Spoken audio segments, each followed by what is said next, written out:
ታሪካችን የሚጀምረው ማይክና ቶሚ የተባሉ ሁለት የአሜሪካ የባህር ኃይል ወታደሮች የአንድን የሽብር ቡድን መሪ ለመግደል ተልዕኮ ይዘው ምንም አይነት ሕይወት በማይታይበት በረሃ ኢላማቸውን እየተጠባበቁ ነው።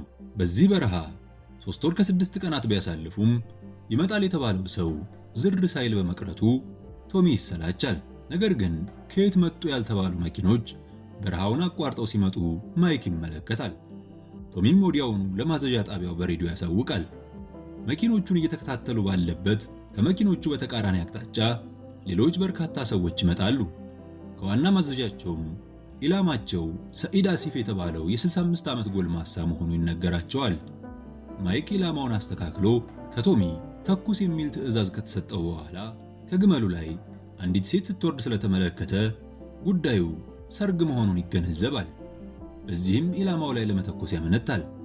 ከዋና ማዘዣና ከቶሚ ተደጋጋሚ ትዕዛዝ ቢተላለፍለትም ማይክ ግን ባለመተኮሱ ጸንቶ ስናይፐሩን ወደ ሰማይ ቀና በማድረጉ የስናይፐሩ መነጽር ላይ ያረፈውን የፀሐይ ነጸብራቅ አሸባሪዎቹ አይተው ተኩስ ይከፍቱባቸዋል።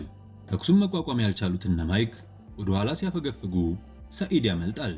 ማይክና ቶሚ ከአሸባሪዎቹ ለማምለጥ ከከፍታ ቦታ በሚዘሉበት ወቅት በቶሚ እጅ ላይ የታሰረው ጂፒኤስ ይሰበራል። በዚህም ዋና ማዘዣ ላይ ያሉ ሰዎች እነ ማይክ ያሉበትን ቦታ ለማወቅ ይቸገራሉ። የተደበቁበት ቦታ በአሸባሪዎቹ መከበቡን የተረዳው ማይክ ከርቀት ያለን ገደል ተኩሶ በመምታት ትኩረታቸውን ሊያስቀይስ ይሞክራል። ማይክ ዘዴው የሰራ ቢመስለውም አሸባሪዎቹ ከቦታው የተንቀሳቀሱት ግን ኃይለኛ አውሎ ንፋስ መነሳቱን በማየታቸው ነበር። ማይክና ቶሚ በአውሎ ንፋሱ ተይዘው እየተጓዙ ከዋና ማዘዣቸው ጋር በሬዲዮ ሲገናኙ የምዕራቡን አቅጣጫ ይዘው እንዲጓዙ ትዕዛዝ ይተላለፍላቸዋል። አውሎ ንፋሱም ካለፈ በኋላ ቶሚ ዛሬ ቀኑ ማክሰኞ እንደሆነና ልጁ ስልኩን እንደሚጠብቅ እየነገረው ጉዞአቸውን ይቀጥላሉ። በጉዞአቸው መሃል ከዋና ማዘዣ ተደውሎላቸው በአውሎ ንፋሱ ምክንያት እርዳታ ማቅረብ እንዳልተቻለና አሁንም ራሳቸውን ጠብቀው መጓዝ እንዳለባቸው ያሳስቧቸዋል። ማይክ ከርቀት በንፋስ የሚውለበለብ ቆርቆሮ አይቶ ሲቆም ቆርቆሮው እግሩ ስር አሸዋ ላይ ይሰካል።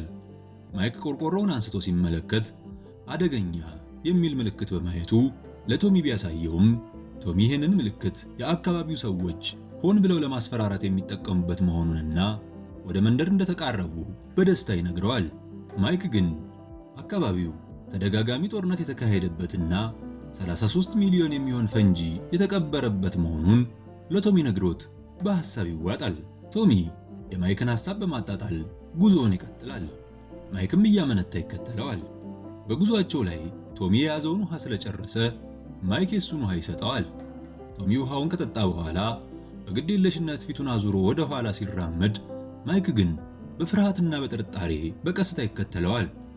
ከጥቂት እርምጃዎች በኋላም ቶሚ ፈንጅ ረግጦ ኃይለኛ ፍንዳታ ይከሰታል። ማይክ በድንጋጤ ወደ ቶሚ ለመሄድ ሲራመድ እግሩ ፈንጅ ላይ እንዳረፈ ስለሰማ ባለበት ለመቆም ይገደዳል። ቶሚ በፍንዳታው ሁለት እግሮቹን አጥቶ በስቃይ ሲጮህ ማይክ ከዋና ማዘዣቸው ጋር ግንኙነት ለማድረግ ሲሞክር ሬዲዮው ቶሚ ጋር ስለነበር ለማይክ ሩቅ ይሆንበታል። ማይክ ቶሚን ለማረጋጋት ሞክሮ ሬዲዮውን እንዲጠቀም ሲነግረው ቶሚ ወደ ሬዲዮ እጁን ቢልክም ስቃዩን መቋቋም ያቅተዋል። ይህኔ ማይክ የደረት ኪሱ ውስጥ ያለውን ሞርፊን እንዲጠቀም ለቶሚ ይነግረዋል። ቶሚ ከኪሱ 2 ሞርፊን ካወጣ በኋላ እጁ እየተንቀጠቀጠ ሞርፊኖቹ ከእጁ ያመልጡታል። ቶሚ ስቃዩን መቋቋም እንዳልቻለ የገባው ማይክ የልጁን ስም አንስቶ ለሱ መደወል እንዳለበት ያስታውሰዋል። ይህኔ ቶሚ ወደ ቀልቡ ተመልሶ ሞርፊኖቹን በማንሳት ራሱን ይወጋል። እንደምንም ራሱን ጎትቶም ሬዲዮ ጋር ደርሶ ወደሱ በማስጠጋት ዋና ማዘዣውን ለማናገር ይሞክራል። ነገር ግን ማይክ እሱም እየሰማው እንዳልሆነና ሬዲዮ መብራቱን እንዲያረጋግጥ ይነግረዋል። ቶሚ በዚህ መሃል ብዙ ደም ፈሶት ስለነበር የልጁን ስም እየጠራ መቃዠት ይጀምራል። ማይክ ቶሚ ብዙ ደም እንደፈሰሰውና ሕይወቱ ሊያልፍ እንደሚችል ሲረዳ በራሱ ላይ ወስኖ ወደ ቶሚ ለመሄድ ሲሞክር ቶሚ ሽጉጡን አውጥቶ ራሱን ይሰዋል። ማይክ በከፍተኛ ድንጋጤና ሐዘን ውስጥ በዚህ በረሃ ላይ ብቻውን ይቀራል።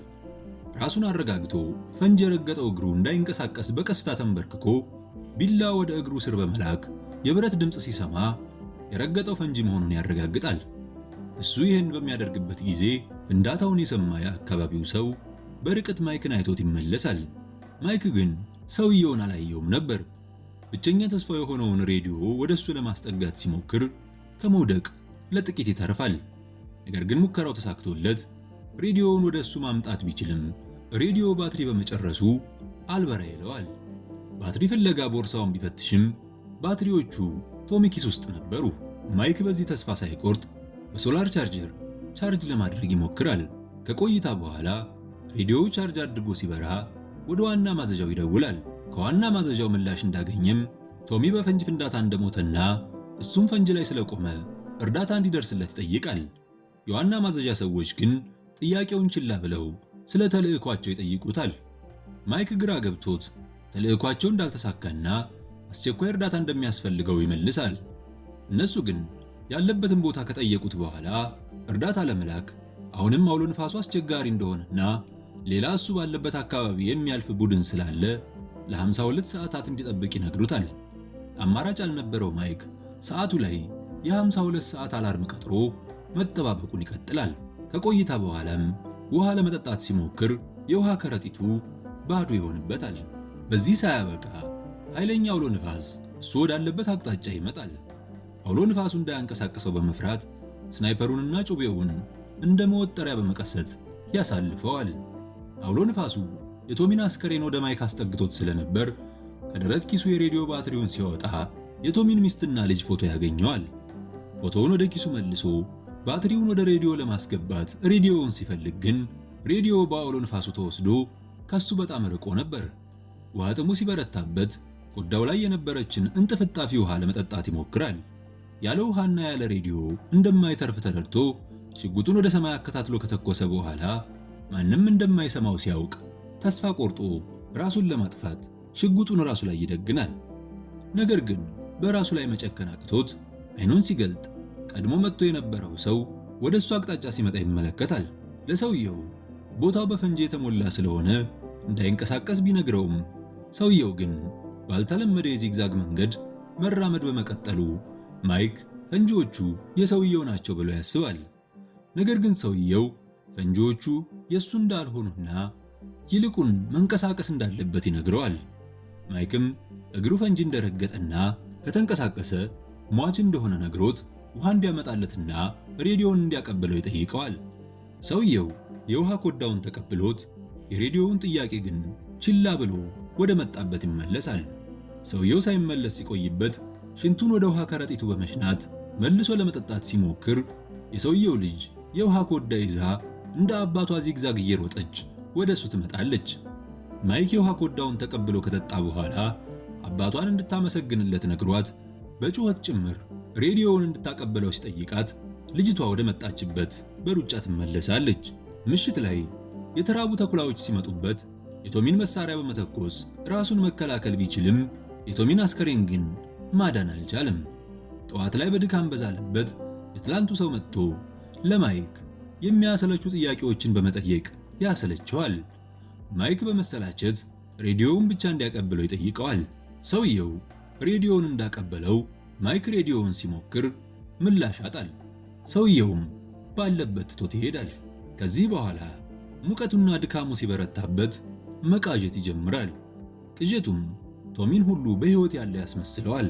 በቀጣዩ ምሽት ትላንት በቶሚ አስከሬን የተረጋጉት ተኩላዎች መጥተውበት ከነቅዠቱ ሲፋለማቸው ያድራል። ጠዋት ላይ ይመጣሉ የተባሉት ሰዎች 7 ሰዓት ከ8 ደቂቃ እንደቀራቸው የእጅ ሰዓቱ ያሳያል። በዚህ ሰዓት ከዋና ማዘዣ ተደውሎለት ወደሱ የሚመጣው ቡድን በመሃል ውጊያ ስላጋጠመው እሱ ጋር ለመድረስ ተጨማሪ 17 ሰዓት እንደሚያስፈልግ ሲነገረው ማይክ ተስፋ በመቁረጥ የእጅ ሰዓቱን አውልቆ ይጥላል። ነገር ግን ዋና ማዘዣ ያሉ ሰዎች ፍቅረኛውን እንዲያናግራት ያገናኙታል። ማይክም ወደዚህ መምጣት እንዳልነበረበትና ሁሉም ጥሩ ነገሮች እሱ ሲነካቸው እንደሚበላሹ እየነገራት ይቅርታ ይጠይቃታል። እሷን እያወራ ወደ ቅዠቱ ተመልሶ ፊት ለፊት የተቀመጠች ሲመስለው ከቦታው ሊንቀሳቀስ ሲል የአካባቢው ሰው ደርሶ ደግፎ ከመውደቅ ያድነዋል። ሰውየውም ቀበሮቹ ያቆሰሉትን ቦታ እያከመው በሕይወት በመቆየቱ በጣም እድለኛ ሰው እንደሆነና እርሱ ግን ፈንጂ እግሩን ሲያሳጣው እንደሱ እድለኛ እንዳልነበር፣ ነገር ግን ወደፊት ለመራመድ እንዳልፈራ ነግሮት ማይክንም ወደፊት መራመድ መፍራት እንደሌለበት ይነግረዋል። ፈሳሽ መድኃኒትም እየጋተው መድኃኒቱ እንደሚጠቅመው ነገር ግን ብዙ ነገሮችን ሊያሳየው እንደሚችል ያሳስበዋል። ማይክ የውሃ ኮዳ ያመጣችለት ልጁ ቆንጆ እንደሆነችና ፈገግታዋም ከእርሱ ጋር እንደሚመሳሰል ይነግረዋል። ሰውየው የውሃ ኮዳውን ያመጣለት እሱ ራሱ እንደሆነና እሱ እግሩን ባጣበት የፈንጂ ፍንዳታ ሴት ልጁን እንዳጣት ነግሮት በረሃው በቅዠት መልክም ቢሆን እንዲያገኛት ስላደረገው ደስታውን ይገልጽለታል። በድጋሚ ወደፊት እንዲንቀሳቀስና ነፃ ሰው እንዲሆን ነግሮት ወደ ቤቱ ይመለሳል። ማይክ ሰውየው ሲመለስ ከልጁ ጋር የሆነ ቢመስለውም በድጋሚ ከዓይኑ ትሰወራለች። ከዚህ በኋላ ቅዠቱ አድጎ በልጅነቱ ሰካራም አባቱ እናቱንና እሱን ሲደበድባቸው ይታየዋል። በትውስታው ቀጥሎ የአሁኗ ፍቅረኛው በምትሰራበት ባህር ውስጥ ወንዶች ሲያስቸግሯት የተጣላውንና የተዋወቁበትን ጊዜ ያስታውሳል። በቅዠቱ መሃል ቶሚ በሕይወት ያለ መስሎት ወደሱ የሚመጡትን መኪኖች ጠቁመዋል። ወደሱ የሚመጡት ሰዎችም በሬዲዮ የት እንዳለ እንዲያሳውቃቸው ቢጠይቁትም እጁን ከማውለብለብ ውጪ ምንም ማድረግ አልቻለም። አሁንም ቶሚ ከማይክ በትንሽ ርቀት ላይ ያለውን የአደጋ ጊዜ ተተኳሽ ያቀበለው መስሎት ሲመለከት እጁ በአሸዋ መሞላቱን ያያል። ይህኔ የቶሚ መሞት ተገልጦለት ተተኳሹን ለማንሳት ሲንጠራራ ከርቀት በተተኮሰ ጥይት ይመታል። ነገር ግን ይህን ተቋቁሞ ተተኳሹን በማንሳት ሊተኩስ ሲሞክር በድጋሚ በተተኮሰ ጥይት አጠገቡ የነበረ ፈንጅ ተመቶ ሲፈነዳ በፈጠረው ግፊት ተተኳሹ ከሱ ርቆ ይወረወራል። ከዚህ በኋላ ሽጉጡን በማውጣት ፊት ለፊቱ መሬት ላይ በመተኮስ ፈንጅ እንዲፈነዳ አድርጎ በአሸዋው ከተከለለ በኋላ በስናይፐር አንድ በአንድ ይለቅማቸዋል። አንድ ሰው ቀርቶት ሊተኩስ ሲሞክር ጥይት ያልቅበታል። ነገር ግን ይህ ሰው የቅዠቱ አካል የነበረው በሕይወት የሌለው አባቱ ነው። ከዚህ በኋላ ከፍቅረኛው ጋር የተጣላባቸው ጊዜያት እናቱ በሆስፒታል ደግማ ተኝታ በእሷ ሞት እንዳያዘንና ወደፊት እንዲራመድ የነገረችውን ሁሉ ያስታውሳል። አባቱ አጠገቡ ሲደርስ ሽጉጥ ቢደግንበትም ተጠግቶ ሲያቅፈው ግን ሽጉጡን ዝቅ አድርጎ ይታቀፍለታል። አባቱም መንቀሳቀስ እንዳለበት ሲነግረው ከቅዠቱ ተመልሶ ሊያድኑት የመጡት ሰዎች እያለፉት መሆኑን ይረዳል። ከዚህ በኋላ ምንም አማራጭ የሌለው ማይክ ራሱን አደፋፍሮ ከቦታው ላይ እግሩን ያነሳል። ነገር ግን ምንም አይነት ፍንዳታ ባለመከሰቱ ደንግጦ የረገጠውን ቦታ በጥንቃቄ ገልጦ ሲመለከት ረግጦት የነበረው ፈንጂ ሳይሆን ባዶ ጣሳ መሆኑን ይረዳል። ወዲያውኑም የአደጋ ጊዜ ተተኳሹን በመተኮስ ያድኑት ለመጡት ሰዎች ምልክት ሰጥቷቸው መጥተው ያድኑታል።